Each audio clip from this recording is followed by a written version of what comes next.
Hello friends, आज 23 मार्च याद ही होगा आपको। राजगुरु भगत सिंह और सुखदेव जी को फांसी हुई थी। उनकी कुर्बानी को हम कैसे भूल सकते हैं? हम नहीं भूल सकते, आप नहीं भूल सकते, क्योंकि हमारे खून में जो नशा है देशभक्ति का है।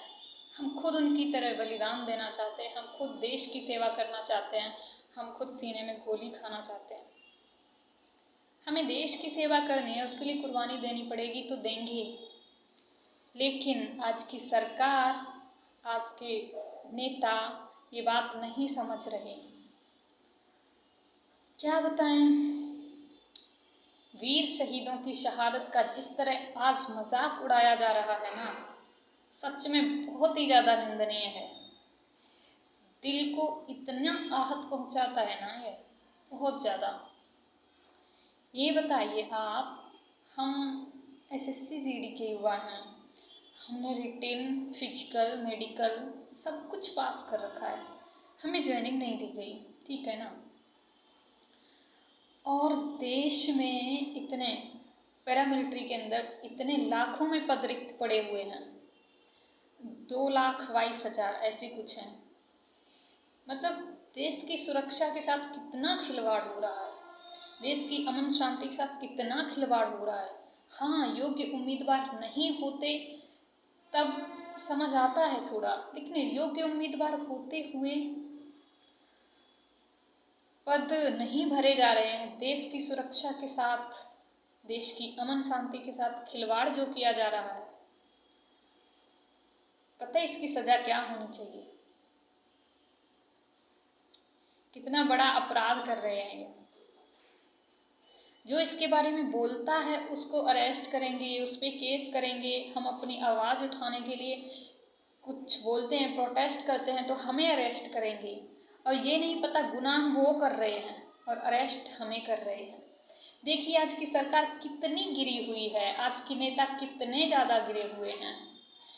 जो बच्चे कोई भी हो अपने हक के लिए आवाज़ उठाते हैं उनको अरेस्ट किया जाता है, और जो गुनाह करते हैं ना उच्च पद की कुर्सियों पर बैठ के, उनको कुछ नहीं किया जाता। हमें देशद्रोही कह देंगे वो, खुद क्या है ये बताइए। आपके अंडर में है, एचएमओ जी को स्पेशल बोलूँगी मैं, अमित शाह जी को, क्योंकि पैरामिलिट्री उनके ही अंडर में आती है, ठीक है ना।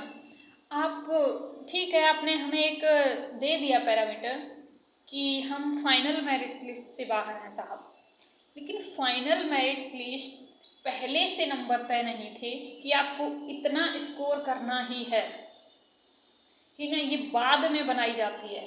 फाइनल मेरिट फाइनल में ही, लास्ट में बिल्कुल, तब जब जितने भी पैरामिलिट्री में रिक्त पद पड़े हुए हैं ना पूरे फुल होते, ज़रूरत ही नहीं होती ना नेक्स्ट वैकेंसी की। इस टाइम पे, आने वाले टाइम पे होती तो आप निकालते, उसके लिए हम नहीं कहते। अभी पद रिक्त नहीं होते, पूरे फुल होते, तब आप हमें एक वो दे सकते थे कि हाँ हम इतने ही लेंगे, फाइनल मेरिट से बाहर हैं। लेकिन जब युवाओं की ज़रूरत है, जवानों की ज़रूरत है, इतने लाखों में पद रिक्त पड़े हुए हैं, हम तो बस कुछ हजार हैं। पता है वो 55 के को जो ज्वाइनिंग दी गई है उसमें से भी 15,000 ने ज्वाइनिंग नहीं की है। किसी का कहीं और सिलेक्शन हो गया, किसी कुछ और बात होगी, कोई तो बस ऐसे ही पास करता है, उसमें जाना नहीं चाहता, जो भी रीजन रहा हो। तो जब 55 में से 15 ने ज्वाइनिंग नहीं की, तो जो बचे 55 हैं उनको भी ज्वाइनिंग दे दी जाएगी ना, तो 15,000 तो आराम से, बल्कि 20,000 अब तक हो गए होंगे जो ज्वाइन नहीं करेंगे। इनकी टोटल कितने पद भर पाएंगे 1,09,000 में से? समझिए आप, कुछ भी नहीं होता, पद फिर भी रिक्त रहेंगे। अगर हमें ज्वाइनिंग दे देते हैं ना, पद फिर भी रिक्त रहेंगे, नेक्स्ट वैकेंसी और भी निकाल के भर सकते हैं, कोई फर्क नहीं पड़ता।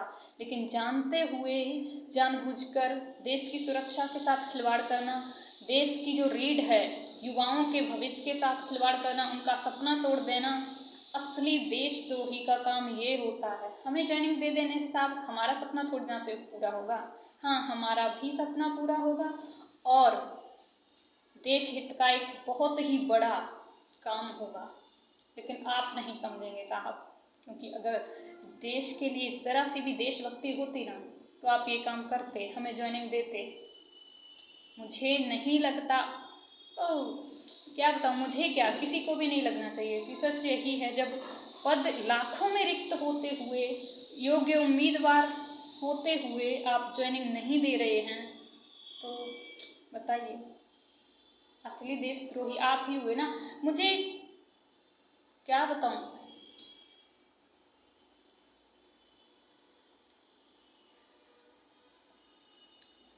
कि क्या बोलें, मतलब इतनी उच्च कुर्सी पे बैठकर नेता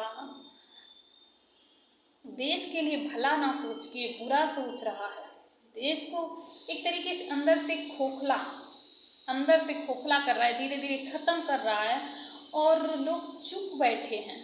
ठीक है, HMO हमको ज्वाइनिंग नहीं दे रहे, वो हमारी बात नहीं सुनना चाह रहे, बात तो हर किसी के पास, प्रेसिडेंट तक के हर किसी के पास पहुंच जाती है। प्रोटेस्ट होता है, इतना सब कुछ होता है ना, हल्ला हो जाता है पूरा, ऐसा तो हो ही नहीं सकता, ठीक है ना, हर किसी को पता है सब कुछ, लेकिन कोई बोलना नहीं चाहता। पता है, ये दुनिया बुरी इसलिए नहीं है क्योंकि यहाँ लोग बुरे ज़्यादा हैं, यहाँ बुरे लोग ज़्यादा नहीं हैं, यहाँ पर अच्छे लोग खामोश हैं, चुप्पी बांध रखी है अपने मुंह पे, होठों पे, इसलिए देश ज़्यादा बुरा है। क्या सिर्फ HMO के बोलने से नहीं होगा? वो नहीं बोलता, और भी कितने सारे लोग हैं, अगर सही के हक में आवाज़ उठाएंगे कोई सपोर्ट नहीं करेगा क्या? अगर हर एक बड़ा ऑफिसर आवाज़ उठाएगा हक के लिए, देश हमारे लिए नहीं, देश के लिए उठाओ यार, तो उसको सुननी पड़ेगी, लेकिन कोई भी ऐसा नहीं है मेरे हिसाब से, है ही नहीं, ये देशभक्ति है ही नहीं, सबकी सब नौटंकी है। बस एक पद चाहिए, बैठ के पैसे भरते रहे जेब में, और कुछ नहीं रहा। अगर होती ना दिल में सच में थोड़ी सी भी देशभक्ति होती ना, तो वो इस हित में, हमारे हित में फैसला लेने से खुद को नहीं रोक पाते, किसी और को कहने की ज़रूरत नहीं पड़ती। लेकिन आज क्या हो रहा है, जो सही है, जो सच में देश का भला चाह रहा है, वो प्रोटेस्ट कर रहा है, भटक रहा है इधर उधर योग्य होते हुए, और उल्टा उस पर ही केस किया जा रहा है, अरेस्ट किया जा रहा है। जो कुछ भी हो रहा है इतना गलत हो रहा है। और हमारे वीर शहीदों ने, राजगुरु भगत सिंह, सुखदेव, इसलिए शहादत नहीं दी थी कि आने वाले टाइम पे इतना कुछ देश के साथ होगा, इतना अन्याय होगा, मजाक उड़ाया जाएगा देश की सुरक्षा के साथ। ऐसा होता ना तो कोई कभी नहीं देता। उनने दिया था, कुर्बानी इसलिए दी थी कि हमारे आने वाली जो पीढ़ी है, हमारे देश को अच्छे से संभाल के रखेंगे, देश में अमन शांति रखेंगे, देश की सुरक्षा के साथ खिलवाड़ नहीं होने देंगे, मजबूत ही रखेंगे। लेकिन आज क्या किया जा रहा है, इतना मजाक उड़ाया जा रहा है और हर कोई चुप है। ठीक है, जो भी है, आप देखिए, मैं बस यही कहूँगी कि हमेशा सच के साथ खड़े होइए।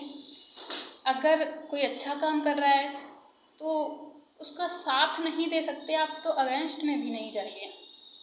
बाकी हमारी बात को सुन लेते हैं तो अच्छा है। मुझे लगता नहीं है कि क्या जो इतने बड़े पद पे बैठ के वो जो रिपोर्ट होती है जारी करते हैं, उसमें ही अमित शाह ने बोला था ना कि गरीब घर की जो बेटी है उसकी शादी के लिए वो 1 लाख रुपए देंगे अगर उनकी सरकार आती है। अब ये नहीं पता, गरीब घर की बेटी ने अगर पढ़ लिख के सब कुछ कर लिया, उसको आप रोजगार दोगे तो पूरी फैमिली की कितनी हेल्प होगी। आप उसको रोजगार नहीं देके, उसको सशक्त नहीं बना के 1 लाख की भीख दे रहे हैं। आप अंदर से सोचिए ना कि वो बेटियों को रोजगार नहीं देना चाहते, सशक्त नहीं बनाना चाहते, बल्कि क्या बोले, मजबूर दिखाना चाहते हैं। वो 1 लाख रुपए का दिखावा करना चाहते हैं। सीधी सी बात है, आप सोचिए ना अच्छे से। ठीक है, बाकी समझदार। Thank you.